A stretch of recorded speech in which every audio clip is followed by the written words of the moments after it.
বন্ধুরা, আজকে বানাবো লোহার চাটুতে চিকেন পাতুরি। চিকেন পাতুরি বানানোর জন্য চিকেনের সলিড পিসগুলো নিয়ে নেব, নিয়ে ছোট ছোট করে কেটে নেব। একে একে পেঁয়াজ কুচি, রসুন বাটা, আদা বাটা, কুচানো কাঁচা লঙ্কা, হলুদ, লঙ্কার গুঁড়ো, মিট মশলা, নুন, কাঁচা সর্ষের তেল সব কিছু দিয়ে ভালো করে চটকে চটকে মেখে নেব। যত মাখাটা হবে তত সুন্দর হবে পাতুরিটা। মাখাটা আমার হয়ে গেছে। গাছ থেকে টাটকা কচি কচি দেখে চাল কুমড়োর পাতা কেটে নিয়ে চলে এসেছি, ধুয়ে পরিষ্কারও করে নিয়েছি। এবারে একটা করে পাতা নেব, পাতার উপরে চিকেনের পুরটা দিয়ে এইভাবে পাতাটাকে মুড়ে নেব।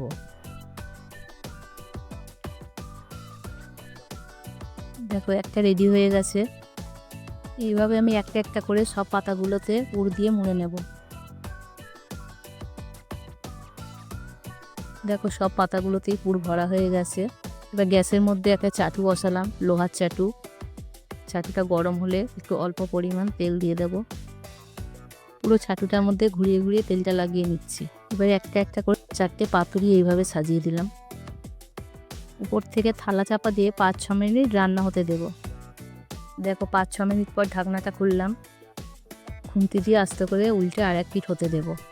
দেখো, একটা পিঠ কত সুন্দরভাবে হয়ে গেছে। আবারও থালাটা চাপা দিয়ে 5-6 মিনিট আর এক পাশ হতে দেব।